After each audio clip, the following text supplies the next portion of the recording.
Our favorite wide receivers in rounds 4 through 6 right now on Fantasy Football Today in 5. Adam Hazer and Dave Richard here. And if you loaded up a running back or just maybe want some wide receiver depth, this is a great, great area. Rounds 4 through 6, you're going to find some terrific players.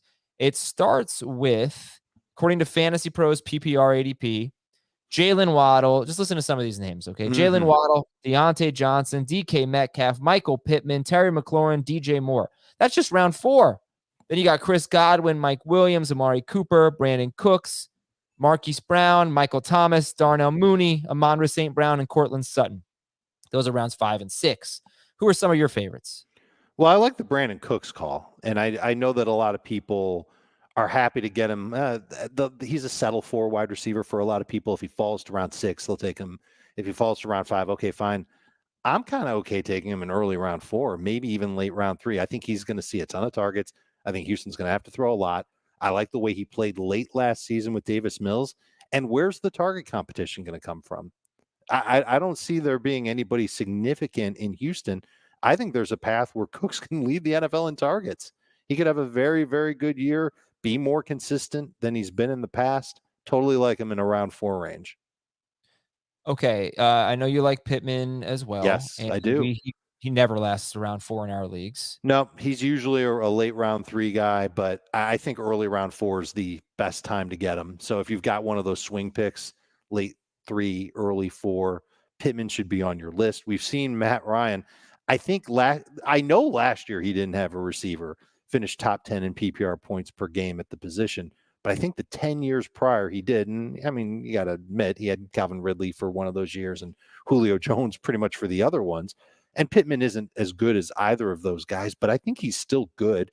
And the same argument that I just made for Brandon Cooks, I can make it for Michael Pittman. It's a team that has a great number 1 receiver. Who's going to command targets other than Michael Pittman in this offense? He should lead the team by a mile. It's a team that will run the ball quite a bit, though. So that's the one thing you got to worry about. I do think Pittman can best his numbers from last year. He's worth it in full PPR if you had to take him in late round 3. But certainly round 4, he's in that breakout range for sure. So who else do you target in this range? I like Marquise Brown for the simple reason of he should have a monster start to the year.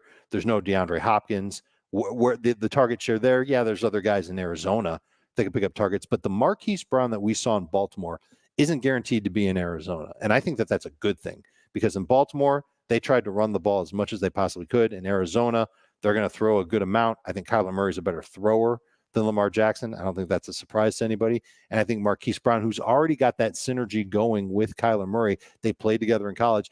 I think they're going to connect on a lot of intermediate and deep throws. I think the targets will be there, at least 7 targets per game until DeAndre Hopkins comes back.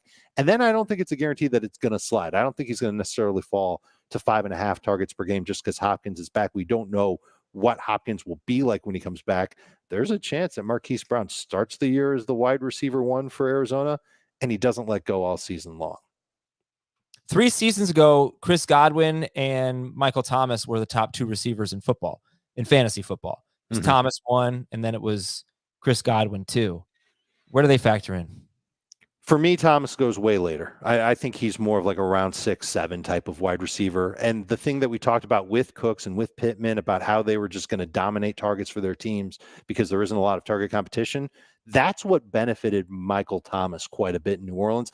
Not to mention he had Drew Brees throwing to him. Now the situation he's coming back from, he's going to have Chris Olave on the other side. He's a great deep ball receiver. He's going to be good in the intermediate. He's going to be a good receiver, Olave. I like him a lot. And he's got Jarvis Landry there too. And it's Jameson Winston throwing passes now. It's not Drew Brees. So I'm really nervous about Michael Thomas regaining the type of target share and certainly volume that he had before, these ankle problems that he had. So he's somebody that I'm significantly worried about. Not going to take him in this range. The other receiver you named was Chris Godwin. It's a health issue. If Chris Godwin's okay, people are going to draft him in round 3. If he's not okay, he misses some games to start the season, he'll be more of a round 5 pick. I would imagine he will be a league winner in the second half of the year. I mean, if he were okay, I'd draft him, honestly, in a full PPR league with 3 receivers, borderline round 1. If he weren't even coming off an ACL injury. Wow. Okay. I'm trying to find the crazy stat. But without, he was on pace for like 130 catches or something like that when Antonio Brown wasn't there. I don't know, something crazy. It No, I doesn't. believe it. And Yeah. he'll continue to see single coverage with Mike Evans there, even though Gronk's gone and there's no AB. But we don't know how, A, when he's going to be back, and B, how agile he'll be when he does come back. Yeah. He could be a shell of himself for like a month before he really gets going. Week 7 through 14 without Antonio Brown, and Rob Gronkowski missed the first 3 weeks of that, mostly, except for 6 snaps. So almost half the time. Yeah. Chris Godwin's 17-game pace was 141 catches, 1,566 yards, 7 touchdowns on 180 targets. It's pretty good. So, I mean, he won't do that, but he's going to get just a ton of targets. All right. Thank you very much for watching and listening, everybody, on Fantasy Football Today in 5. We will talk